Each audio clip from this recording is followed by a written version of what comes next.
And we are live. Welcome to the Meat of the Matter podcast. That's Mark. He's Peter. I'm Tony. We meet and you matter. And we do this every Sunday, 10 a.m. Pacific, 6 p.m. UK Irish time, 7 p.m. in the Netherlands. And that would be, I guess that would include continental Europe, if I would be correct.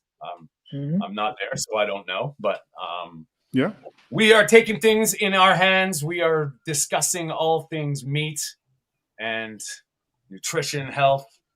We got a lot of stuff to talk about today, so we'll just start talking, and hopefully we can answer some questions, and people will join us, and we'll see where it goes. Boys, how are you doing? Oh, good, sir. How are you? great. Good, good. So how anything crazy going on in Ireland, Mark? It's always crazy over here. Madness over here. Yeah. What about When you? when are you gonna come over and visit me? Yeah. If my government allows me, I don't know, man. It's pretty crazy in Canada, man. Things are just Same like here. Same here. we don't even have a government right now, and it's like they're not in session. It's just anyway. That's just a whole other topic. We're not going to get into politics and stuff here, unless, of course, it affects our cows, which is very possible in the future. Mm-hmm. And Peter, how are things in I'm not going to say Dutchland. Here in the Netherlands, yeah, Yes. all fine.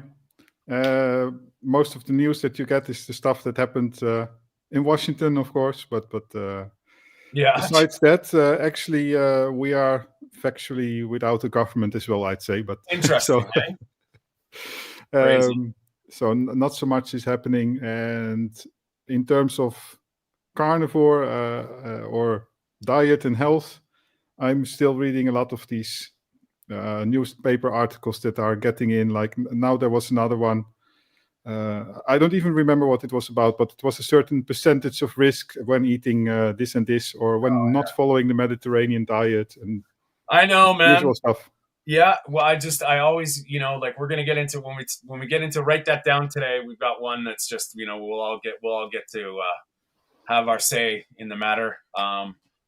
If anybody's here and has a question, by all means, we're gonna answer it. But we talked about something just sort of on our chat before, and it was how skin, weight, cancer, and metabolic diseases are related. So maybe we'll just start with that stuff because, I find we pigeonhole ourselves, or we put all these health properties into boxes, and I honestly think it's dealing with everything, all of it. Mark, what do you think about that? 100%. I mean, I grew up in an obese family. Look at me now. If I showed you my family, like I grew up with like two brothers, one sister, a mother, a father, and if you looked at my family, every one of them are obese. So when it comes to like genetics, I'm sorry, I just don't agree with it. I just don't agree when it comes to like the likes of obesity, where we cannot control this ourselves, and especially other things like what Tony just spoke about, like skin. A lot of people are dealing with eczema. They're dealing with like so many skin conditions. I get so many questions on a week-to-week basis. Mark, what's the best cream I can put on my face because I'm struggling? I have all these wrinkles, pimples, all this stuff. And I always say to them, like, listen, forget about that. What does your diet look like? It all starts from the gut. Yeah. Everything starts. People don't understand this. It starts everything from the gut. The next thing you need to look at is basically all these lotions and stuff like that. You're only putting a band-aid on the problem. It's not actually doing anything to the problem at all. It's not fixing the problem.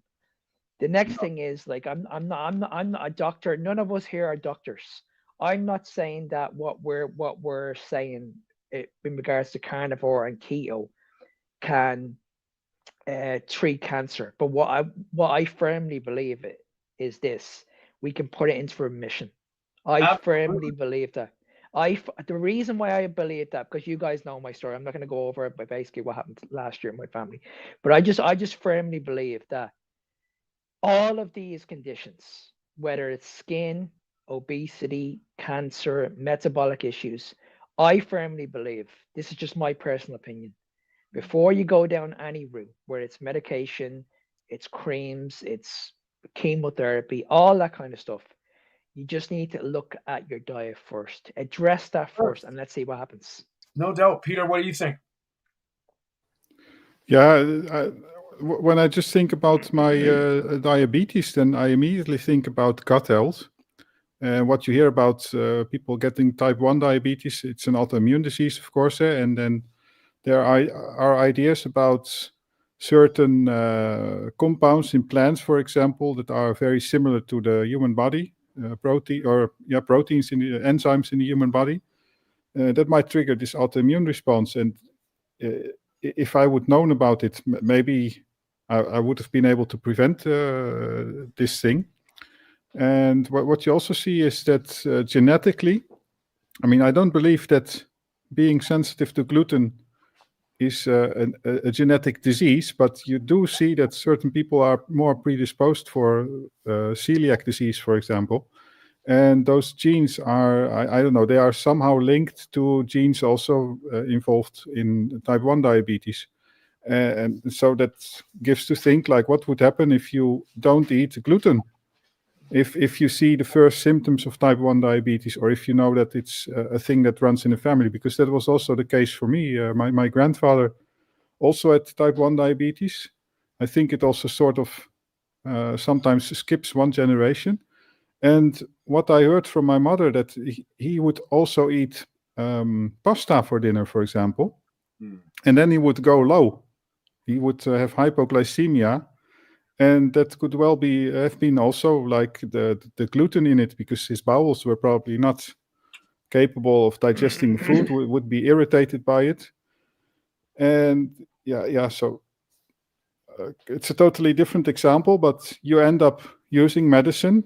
Well, it's maybe not necessary, and I find it very problematic. I made a video today discussing, I mean, it's a bit of in a sort of satire way, but discussing vegetables and fruits and the anti-nutrient compounds in it. And for some people, in this video, I actually the idea was to show what foods can you eat, and people are usually complain about when you cannot eat something. In this case, I did the total opposite, and people still get angry. You are not allowed to say that there are maybe some things in foods, and there are also in some animal foods, right? There are some things that are not the best if we eat chicken or pork, but if you say it about certain vegetables, it seems almost sort of forbidden, and that's really a pity. Yeah, and you mentioned a good point there, like Peter, with when we're looking at genetics, like, okay, yes, we're not geneticists, we're not, scientific researchers, but when when there's a guy in sort of the spiritual community, Bruce Lipton. He's a I think he's something to do with neuroscience. Anyway, he's basically well, I don't know if it's him exactly, but epigenetics. I know Rhonda Patrick talks about this a lot. Epigenetics, above your genes. So even if you're genetically predispositioned or potentially more prone to something, what you're doing, your environment, your lifestyle, and the things you do directly reflect how your genes will eventually transcribe. And if we look at just like, this is with a thing that when people break down that, like, you go to a doctor for a thing, but when your body's broken, all of it needs to be fixed. And I just find that, why not focus on essential nutrients first, the stuff we require to function. And you might be able to argue a little bit here and there, but if you get those foundations, I mean, I named my company Foundational Health Solutions because it's eat, breathe, sleep, move, love, and you need to do all of them to heal. And I think, like, that's where we get really muddy, especially like carnivores. I want to hear you here, because everybody feels this, like, meat will cause, or meat does this. Well, how about meat nourishes you to the best, in the best possible way? And I mean, you want to go into the acrylamides and like the if you barbecue your steak, you're gonna be at, like, and the TMAO, which has been completely debunked. Just look into Bart K for that. He does a great job doing that. All these also rans are after essential nutrients. So if you're not getting essential nutrients, doesn't matter how you're presenting them. And then they throw things like you need protein, but eat more vegetables because plant protein's better, which is just not true. Yeah, And but Yeah, it's and also that. crazy. Oh yeah, go ahead, Mark. No, go ahead, Peter. Go ahead. Oh no, well, no, I just wanted to say that it's crazy that there you see that there's a small risk for something, like 10% relative risk increase for something, and you're going to shift your entire diet to reduce that small amount of risk, not knowing what all kinds of effects it will have on the other side. Basically, that we are missing nutrients and that sort of stuff. That's just statistically, it already makes no sense. exactly. Yeah, and I just find it extremely funny when you ask these people, like, listen, what are you doing? And they'll say, listen, I'm on a very, very good healthy diet. And they're like, I'm eating all the vegetables. I'm having my oats. So at least 40% of what they're eating is rich in fiber. Then you look at them and you can see that they're not well. They're not healthy. You can No. see it. But they just And cannot let go of these foods. They're absolutely convinced. They're convinced they're healthy. Convinced. and if you just look at what you're speaking there, Mark, and okay, I'm not saying, we lost Mark. I'm Hmm. not saying we're not going to get sick or we're not going to get something unfortunate is going to happen. And if it does, why?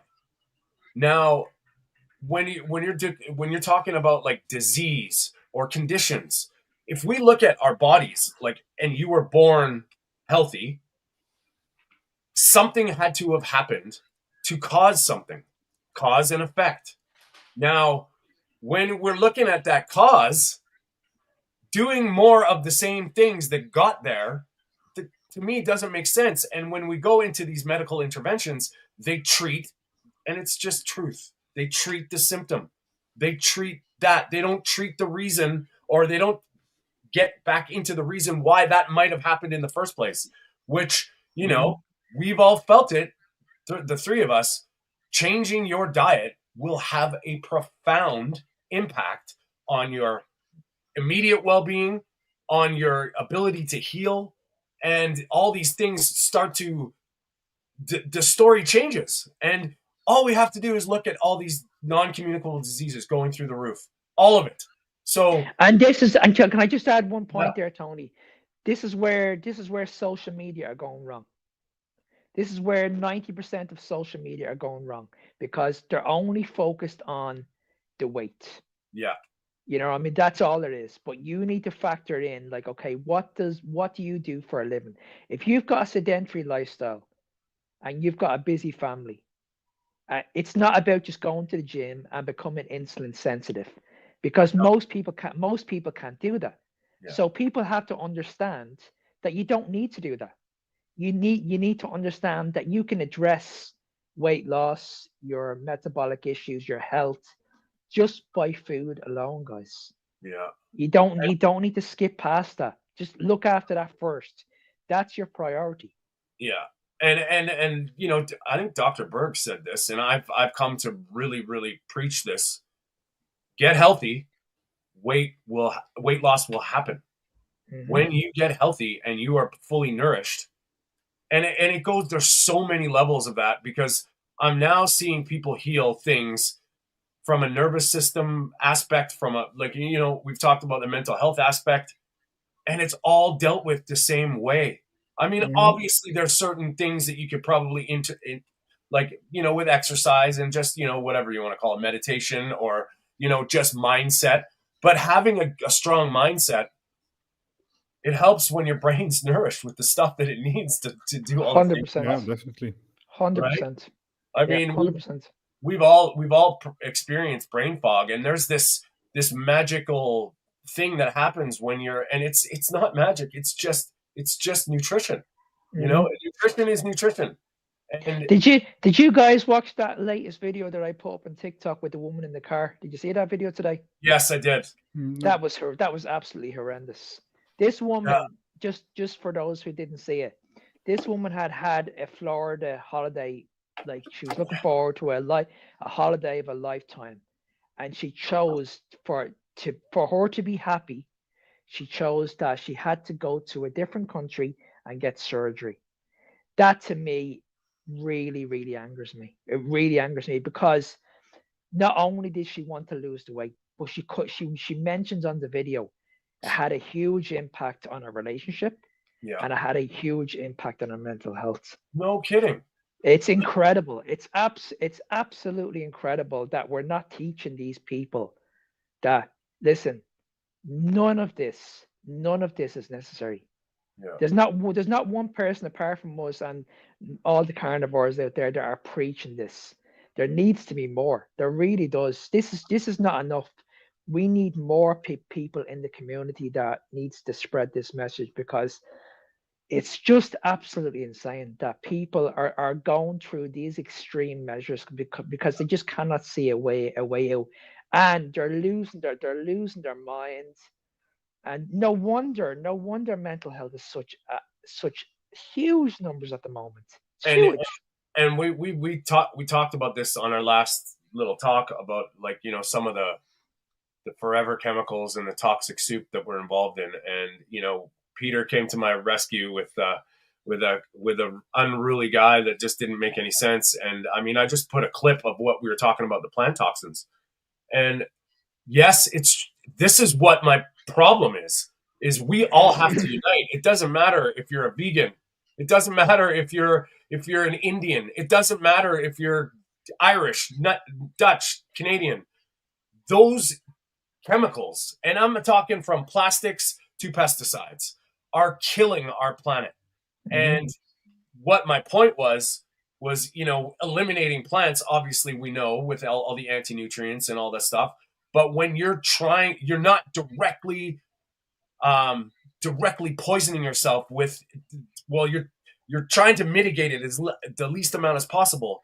And then this guy goes and says, just wash your vegetables, and what's your problem? And like, to be honest with you, yeah, great, wash your vegetables. Have you seen what's in most people's water in this world? Let alone, you know, like that might be just adding to the point. Anyway, he was saying, well, it's in your beef then. And I'm like, yeah, it's in our world. And this is the problem, is, you know, eating this way, eating animal-based, eating ruminant meat. It's now, honestly, my opinion, I think that's why they have such a hate on it, because it's nature's filter. That natural 4-chamber stomach system protects us a little bit from those toxins. I hate to say that the animals get the brunt of it. Yeah, but if the animals are in a field next door to a glyphosate factory, they're getting contaminated too. I want an end to all of it. I don't want to, you know, but I'll tell you, man, when you start realizing and digging into these chemicals and how they're affecting everything and everywhere on your frying pans, like these are real things. I mean, I used to think like non-stick pans, oh, they're great for eggs. You better know what you're doing, because I'll tell you what, they're going to be. Thanks, Rick. I will keep preaching this. I honestly, man, this is, you know, after 4 years of eating this way, these are the things I think that are those people that can't get better. And they've tried carnivore. Like I'm talking about, you know, they're really, really giving it a shot. They believe in it. They're doing the things, and they're not getting better. I believe that would be a time where you have to look at mold, toxins, and exposure to these environmental chemicals that we have no idea what they do. 100% agree with you, Tony. And I mean, yeah, it's nice to see people are showing up. Thanks, guys. Hey, Charles, Rick. Yeah, the non-stick pans. Peter, what do you think about that? Like, Peter, what do you cook with? What do you cook on your stovetop anyway? Well, there were several months that I didn't cook almost. And in the very beginning of carnivore, I probably still had one non-stick pan. It was not the worst, but still. Yeah. It was developing scratches, and then I switched. Actually, I did already have these plate steel pans. So they're not the stainless steel. But I like them very much. I think it's Debouillère. No, it's not Debouillère. It's well, something, some French name. It's the other one. Yeah. Old Guy Carnivore has them as well. That works very nice. Yeah. But the air fryer, at some point I replaced it with an air fryer oven, a sort of sandwich oven without the anti-stick layer. Yeah. That was a disaster with meat with all the splatters going up to the ceiling. couldn't clean it. And then in the end, I thought, why not just buy a stainless steel grid with a dripping tray and put it inside that air fryer with a non-stick layer. Yeah. What about you, Mark? And for the sorry. Sorry, finish, Peter. Sorry. No. For the rest of the kitchen, I think it's rather clean. No plastics anymore. It was also there 2 years ago and that sort of stuff. And this one actually, it's actually very recently that I ditched all my plastic water bottles. Way to go, man! Awesome, Mark. What about you? I'm the same. I'm the very, very same. I just make sure that everything is filtered, especially our water over here is absolutely shocking. It's really, really bad. Yeah. So yeah, that's the one thing I had to make sure I got like right. But I got one of those filter jugs just to make sure I'm drinking clean water, because water over here is actually very, very expensive to buy. Yeah. So, well, yeah. I mean, like speaking of like water's a mess. That we could probably do a whole show on water because it's crazy. A lot of the stuff that I used to work at a high-end kitchen store, and I was like, we were dealing with like $600-700 non-stick diamond coated blah blah blah pans. And the idea was they could be sustain their integrity and not leach all these stuff at high heat. But now, what I've come to know, it doesn't matter. Like, if this shit is touching shit, it's gonna be potentially dangerous. Just that easy. Just wait 10 years. Yeah, and I mean, I have an air fryer, and I'm not really happy using it all the time. Only if I'm ever in a real pinch, I can cook a frozen solid New York steak, inch thick, in 18 minutes. I can have it from hockey puck frozen to medium rare, which is, it's a luxury that I'm, I don't know. I might be throwing it out after these last couple of weeks, but it's really important to realize that all this testing and all this bullshit by the government, I don't care what, it's out of control. And what we're putting in, like now, even think about it. Okay, you're eating processed foods. You're eating a bag of crisps for you guys, or chips for me. They're in plastic. That's plastic. All your tuna, your tin cans, your aluminum cans are lined with plastic. If you're not realistically putting something in the ground and picking it when it's ripe and being in control, if it's in the air, it's getting rained on by chemicals. Our animals are getting they're getting polluted too. It's a mess, man. And I think the awareness of that is because, like, we get these people, the people in our spaces that aren't. Obviously the majority of people, they go carnivore, they get these things happen, and it can happen very fast.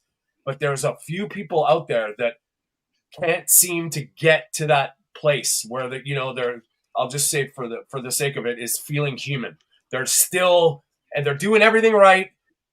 Once they're eating enough fat, they're cutting. But one thing, it takes time to get that turnover. Your cells start turning over, and it takes some time. But I think another thing might be, look at your toxic exposure, because I think that might be hanging up a lot of people that aren't aware.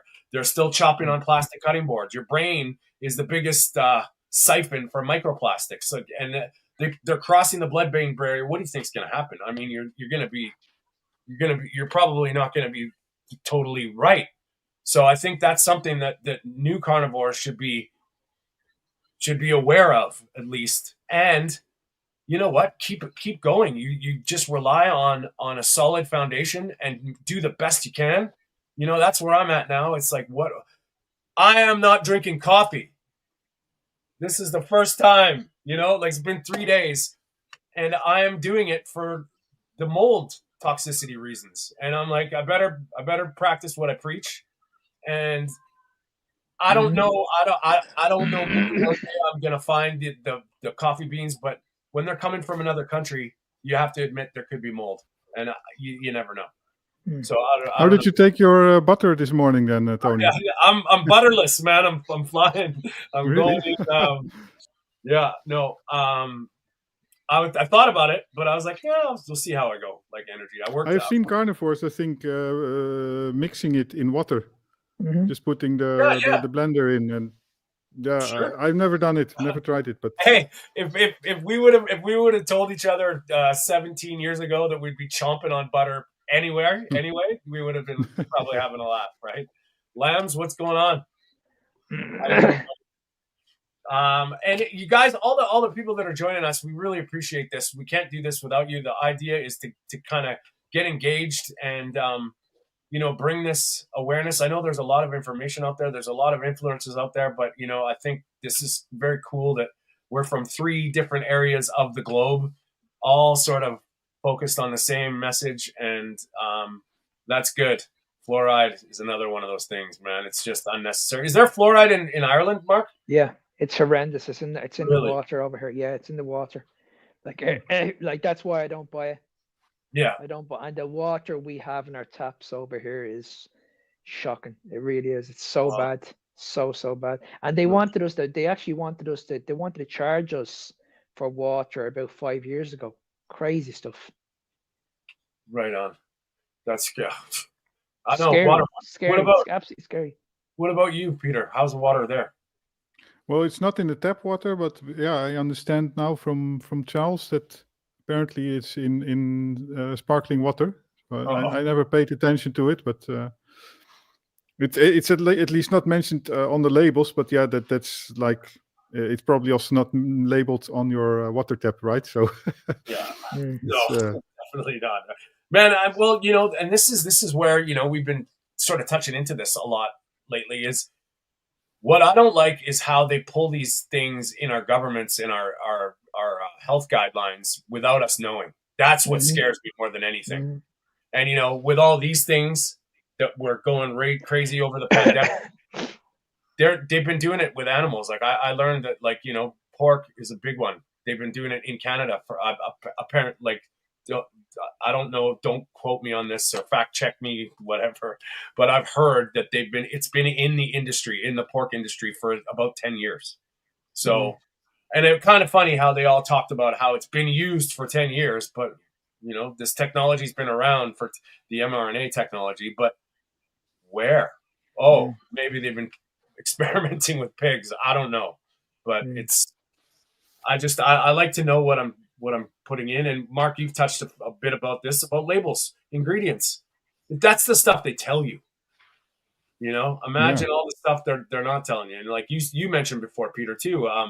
If it's not a nutrient, they don't have to tell you.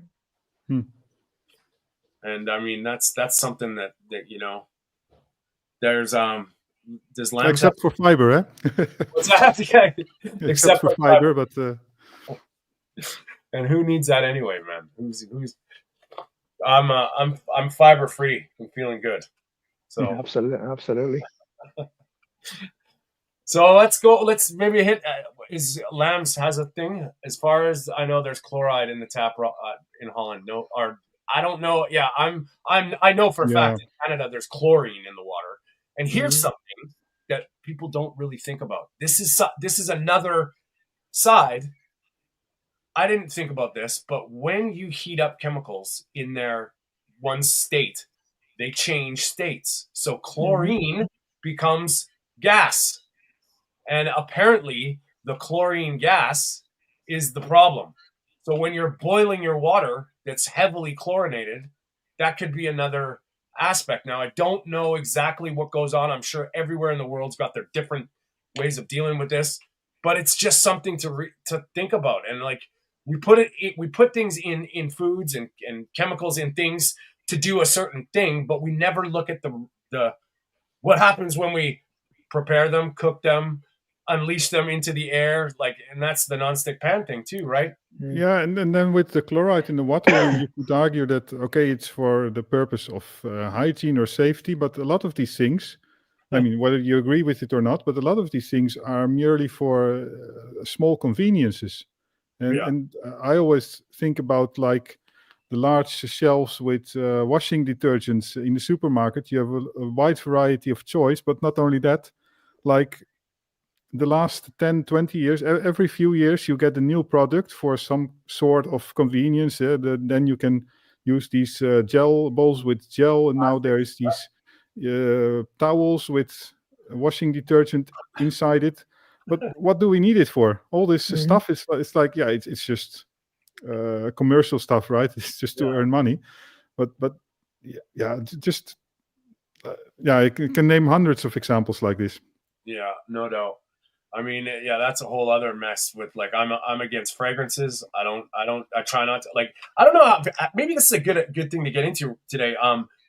Have you guys noticed that you're more because I'm way more sensitive to smells, like heavy perfumes and really like fabric, like fabric softeners and laundry detergents and stuff. Those real scenty stuff. Like, have you noticed it, Mark, that you've changed? Like you're a little bit more put off to unnatural fragrances? Yeah, you can pick these up straight away. Like you just have a stronger sense, your sense of smell, your appetite, like stuff like that. It's a lot more powerful than what it used to be. No kidding. And that's something that I think I probably in all my carnivore videos, I've never really mentioned that, but it's true. Like, if I get into an elevator with somebody with a lot of perfume on, it's almost like it's really strong. Suffocating, Yeah. It's So it's like you're gonna it's like you're gonna get a headache after. Yeah. Yeah. And that never used to happen to me. And now, I mean, now even going through some of the stores in the That's shop. That's what I was gonna say. Like usually when I go through those stores and going through the perfume alley, my God, it's just it's really, really strong. You have to like walk outside and get a bit of fresh air. It's that strong. Yeah, we gotta mention.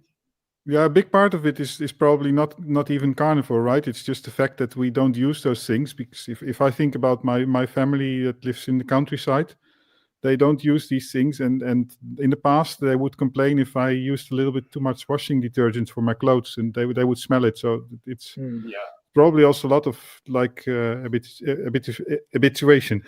Yeah, no doubt.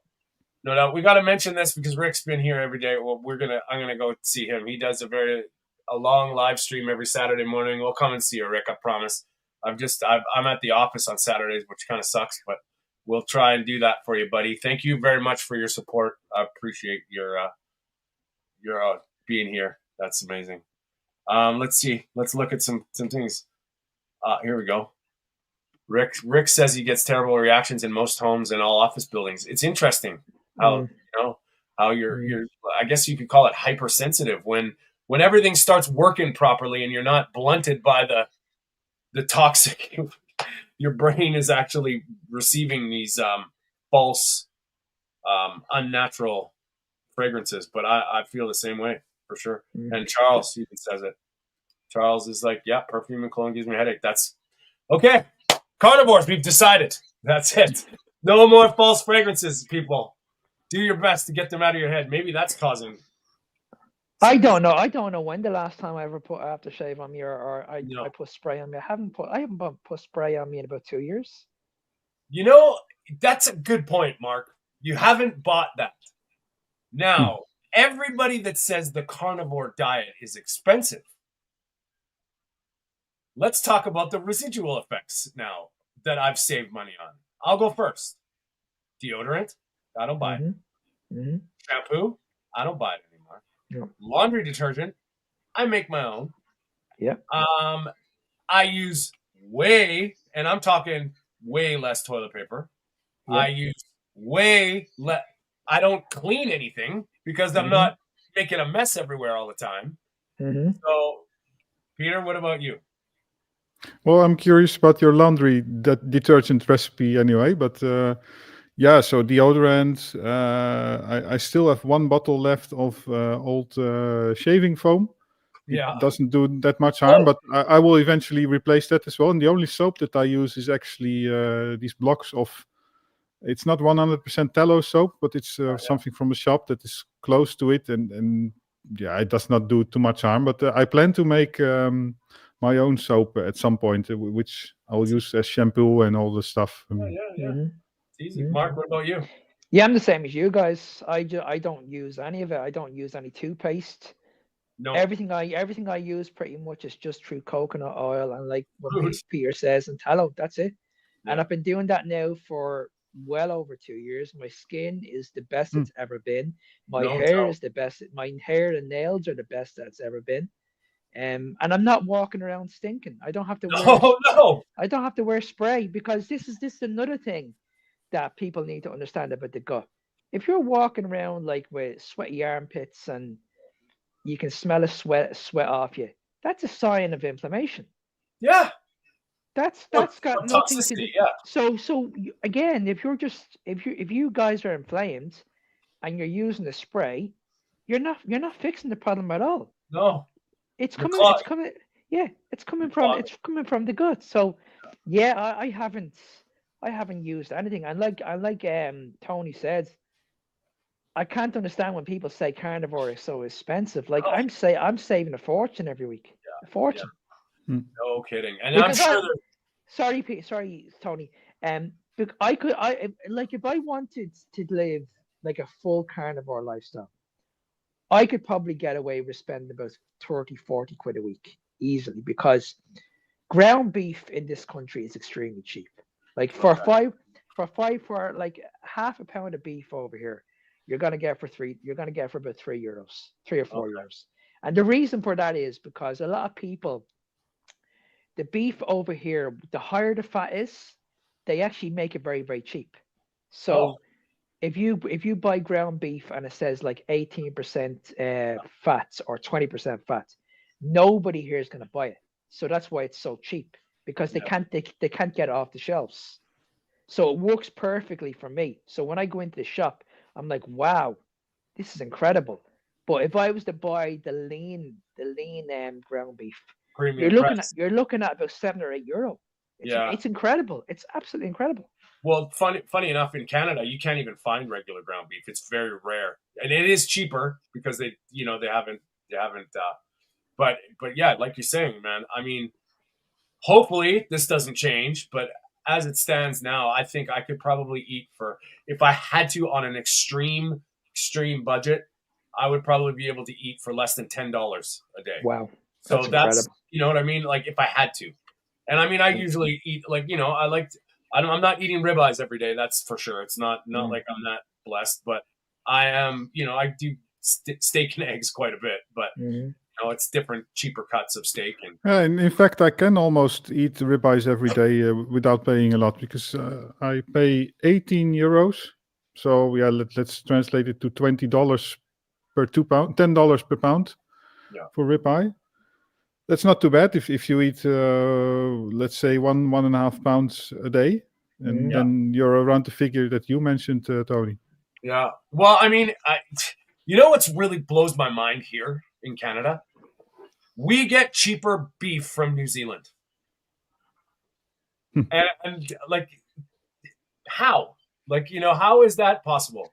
And I know New Zealand beef is is grass fed from what I know.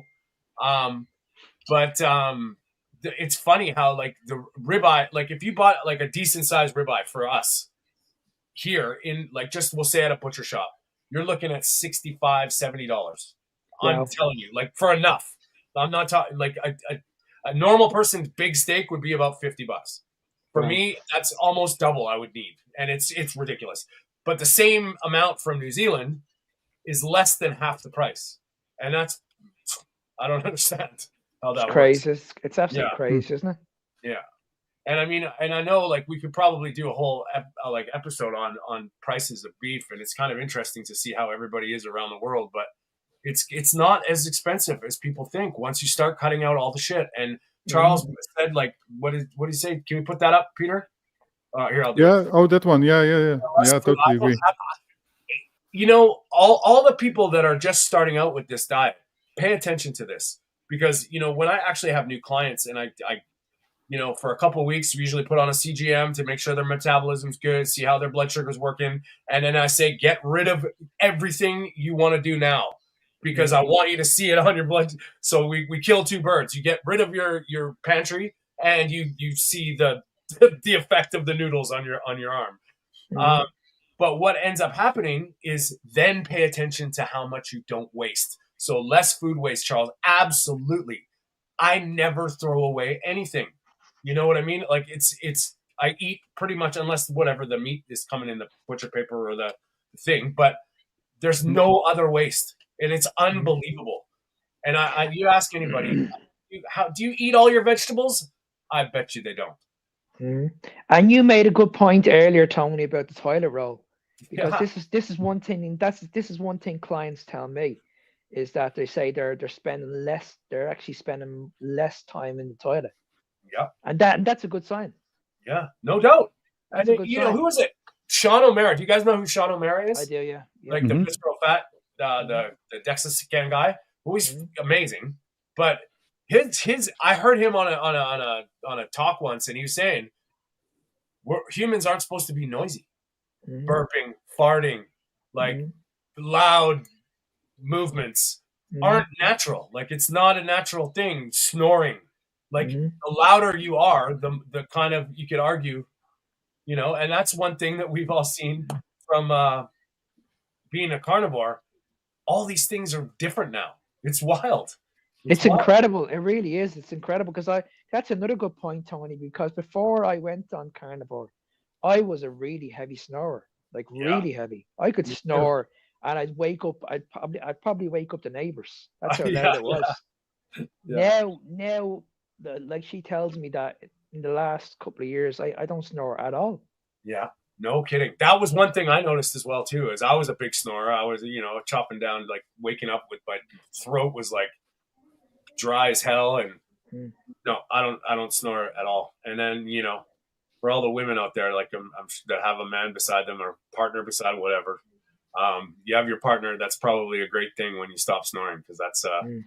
you know, and you know, getting back to the bathroom, I have friends that spend upwards of 30 minutes on the toilet, and I'm like, what in, like, how?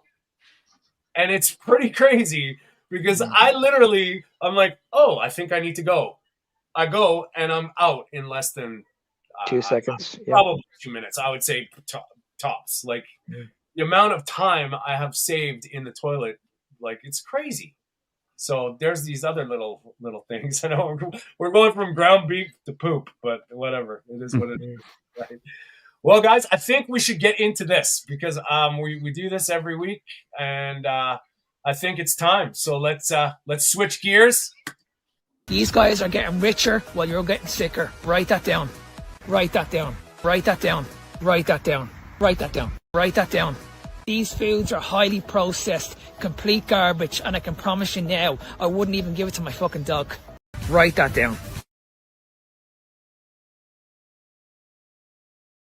Well, that's it's time, boys, and for this week, I've taken the pleasure of selecting a video that Mark put out, and we'll hear it, and then we'll get into it. So studies have labeled ultra-processed foods as potentially harmful to our health, and a study published in the Journal of Nutrition linked high consumption of them to chronic conditions like cardiovascular disease, obesity, colorectal cancer. But how do you avoid ultra-processed foods at stores when shelves are stocked with it? Joining me now, I have clinical dietitian Jessica Wilson, who actually just wrote an article on the topic titled "Ultra-Processed Foods Have a Terrible Reputation. They Don't Deserve It." She's also the host of the podcast, Making It Awkward. Welcome to the show. Thank you so much for being with me. Thanks so much for having me. So I read your article, and in the title it also says, "I'm a dietitian. Protein bars, packaged salad dressings, and frozen meals help me get the nutrients and fuel I need." I audibly gasped and went, wait, what? I mean, are you an outlier in your world, you think? No and yes, I will say, because a lot of the ultra processed foods people think about are chips, candy, soda. And so that's, automatically what people go to. They don't think about Trader Joe's or the things that we regularly buy at Costco, protein bars, as you say. So I think it's more how ultra processed foods are labeled rather than the broader picture of what we're talking about. So a protein bar, I mean, I just bought a few of them this weekend. Those aren't as bad for us as headlines make them out to be. I can keep eating them. Yes, you can keep eating them. The goal is not necessarily to take anything away. It's just oftentimes to add fruits and vegetables to what we're already eating. What do you think about that, Tony? Some sound advice there, hey? Don't worry about what you're eating. Just make sure you're getting fruits and vegetables. Oh my God. Unbelievable. So, Mark, tell us how you feel. Come on. Oh my God. Like, honestly, when I saw the video, I was like, I need to do something on this. I need to do it straight away. I can't get over it. I just can't get over why people just can't see this for what it is. I don't understand why they blame sugar and fat mixed together. I just don't get it. I just don't get it. Like, how can people turn around and say that processed food in moderation is completely fine? I mean, people are, this is what I mentioned earlier on. There's too much focus on weight loss. That's all it is. They don't give a shit. They don't give a shit. That's what I wrote on the page. Yeah, These people do not give a shit about your health. They don't give a shit. If they did, they'd be preaching what we preach every day. yeah, It's that simple. It's that simple. We as carnivores, um, we preach health first. We don't preach, like what Tony mentioned earlier on. We don't preach anything about weight loss because we know weight loss is going to come eventually. It's going to come. It's going to come naturally. You know what I mean? So when you heal the body from the inside out and you feel good, it's going to have a direct impact on how you look on the outside. absolutely. And that's where we need to move away from. We need to move away from this shy 80-20 rule, eating processed in moderation. Like, you can have your food at the weekend, you can have your cheat meal, you can have your alcohol. We've done videos on these like before in the past. You wouldn't say that to an alcoholic and you wouldn't say that to a gambler. It's just crazy. Crazy. Peter, what do you think? Comments? Yeah. The first thing that comes in my mind is that it's finding excuses, always finding excuses to continue eating stuff that you find in the supermarket, stuff that we enjoy. I mean, most people, a lot of people enjoy really ultra processed food like chips and candy, but I think the majority of people also likes very much bread and protein bars and all those things. And it's just as much an addiction as for that other stuff. It's just less obvious because the health consequences are, well, yeah, they are not as direct. Although I would almost question it while I'm saying that, but still, it's, let's say, considered normal, that food, since it's there for, I don't know, half a century. Yeah. So there was another thing that came into my mind, but yeah, I forgot. Okay. You know what the scary thing about all this is?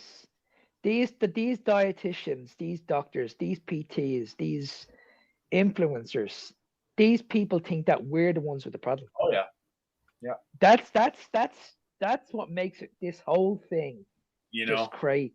Absolutely. How can people think that a food that we've been eating, I don't care what anybody else says, we've been eating this food for centuries. Centuries. You can millennium. give me all the data and research that you want. Things have changed in the last 100 years. Yeah. People are dying. People are dying at a young age. I was only asked this question the other day. What's the life expectancy that you would consider someone eating carnivore? In my opinion, if you're eating carnivore for the rest of your life, you should be living to about 100 years of age. At least 120, baby. That's what I think. 100%. That's 100%. If that's the case with the average diet, we're all on low fats diets. Why are people dying so young? Yeah. And sick. It's not even diet. See, my idea before I lay into this dietitian, okay, she was a piece of work, right? Like, just the model of metabolic health right there, right when she opens her mouth.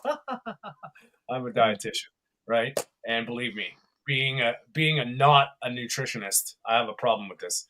But you know what? Like, I can't even remember what we're talking because she makes me so mad. I was gonna say something about the living long, but I can't remember what it is. It's just okay. For one, a dietitian talks about calories. That's all they do. They measure your energy and they make your macronutrients the guidelines.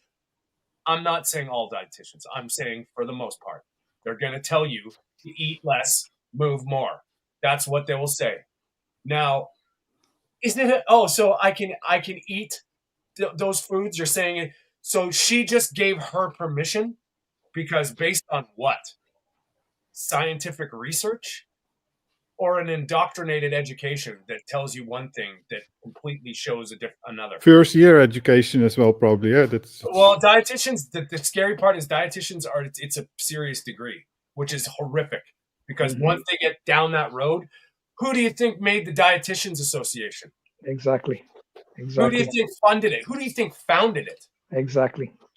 Well, we're not going to get into religion, but we know who is driving that one. So already you have this deep-rooted underlying agenda. And you know what? Like you said, Mark, alcoholism, giving an alcoholic a beer, not a good idea. Where are you coming from? It's okay to eat processed foods because you're just broken. The foods aren't, which is the worst message on the planet. Exactly. And it's all based on the law of thermodynamics. They're saying, like, listen, okay, if I have a 20-gram protein bar, it's going to be the very, very same thing as a 20-gram piece of chicken. It's nuts. There is one suggestion that I make to people, and you can take it how you want. You need to know, you need to learn what your iteration of a proper human diet is. You want to argue it, I'll argue it with you. I have my bias. We all have our bias.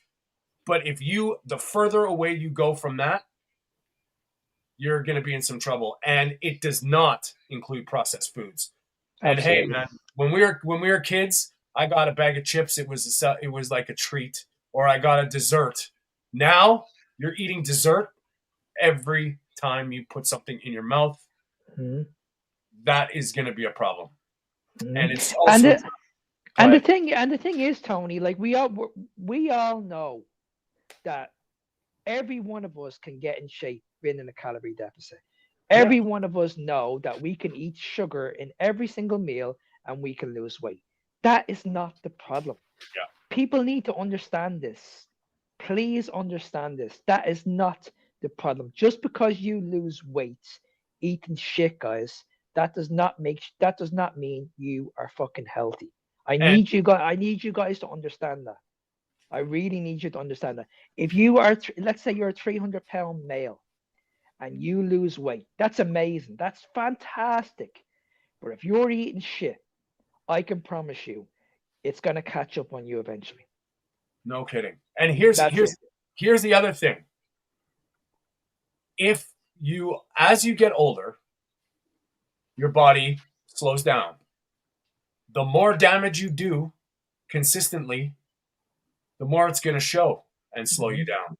So it's not a coincidence that there's evolutionary biologists that say the older you get, the closer you must be to a species-specific diet. So it's not a surprise that all these carnivores are finding their glory at our age, at 50 years old. And, exactly. A little younger, but still on the way. So get into these habits now, because look what's happened. This is two things. Kids are getting sicker faster, and people are slowing down, getting sicker faster. Exactly. And this whole thing about that, as you get older, you're meant to deteriorate. That is absolute bullshit. It's bullshit. Yeah. Me and Tony are proving that. Yeah. We're at probably our best stages in our lives at the moment. Yeah. And I'm looking forward to the next decade. Yeah, absolutely. The next I know for a fact that if I keep on doing this next 40 or 50 years, I won't end up in a hospital. I won't end up in I won't end up in a wheelchair. Yeah. I'm gonna be leading the best life ever. I'm gonna be training into my 90s. I'm gonna keep on doing this. Yeah. And that's what life is all about. You get one shot in life. You get one shot. Yeah. Like, trust me, the most important muscle you have in your body is your heart. Look after it. Look after it. No doubt. And Peter, coming from a Bernstein approach, like there's kind of a stigma attached to type 1 diabetics, so they don't live very long. Tell us your thoughts. Yeah, well, that just amazes me that if you look into the literature, you'll read about LDL and all these things, and a lot of other types of food that you can eat, like red meat. But the biggest health indicator, especially for type 1 or type 2 diabetics, is your hemoglobin A1C. And there is research clearly showing that above 6 or 6.5, which makes sense because your average blood level would be already like 180.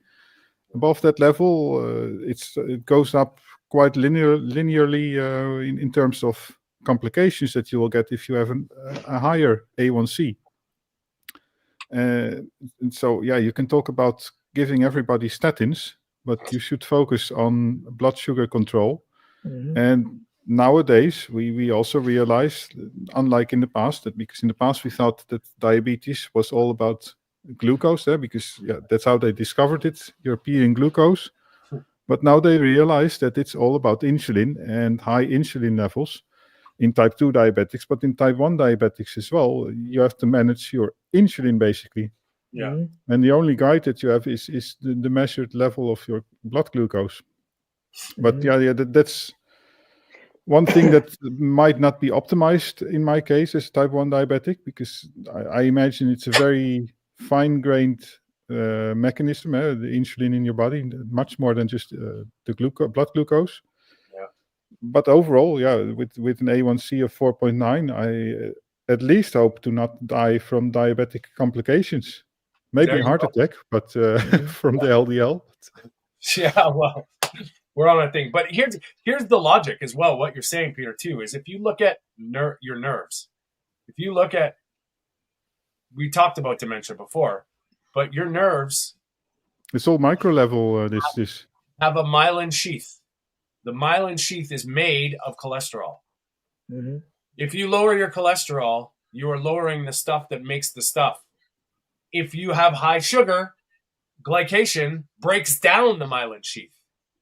So you're lowering your cholesterol and you're raising the amount of sugar in your blood, doing the damage. You're getting the double whammy. And that's what is really nefarious, because this is logic, man. This is, your brain is made of fat and cholesterol.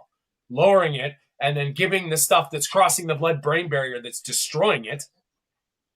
Well, there you go, dietitian. Eat your processed foods. Okay. Don't worry about it. Yeah, but I think in the end it's all glycation, because also the LDL, whether it's low or high, it's the glycated LDL that is not cleaned up in a correct way. It's floating around, doing a lot of damage. And well, it's trying to repair damage, right? Like that's it. Right? Yeah. So the repair guy is probably also not working properly either. Yeah. Right. Well, boys, I think we probably did a good one today. Lots of crazy things. Mark, that was great with writing down things. I love it. So, boys, let's wind it up. We're here every Sunday, 10 a.m. Pacific, 6 p.m. UK Irish time, 7 p.m. in the Netherlands. This is the Meat of the Matter podcast. Mark, tell them where you're from. Tell them how to get a hold of you.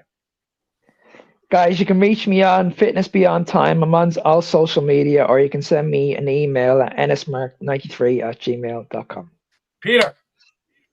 Here. And then, you'll find my email address there as well on the several accounts. All right. And you can find me at Tony Stewart Coach on YouTube, obviously at Tony_Food for Thought on TikTok and other social media platforms. You can also find me at my website at TonyStewartCoaching.com. We really appreciate all of your questions and interventions. We'd love to see more of it. We're going to get better at this. This is 7 weeks in, boys. And I just want to say it's been a pleasure with you guys being here every Sunday talking about the meat of the matter. Have a great weekend. See you soon, guys. Yeah, see you.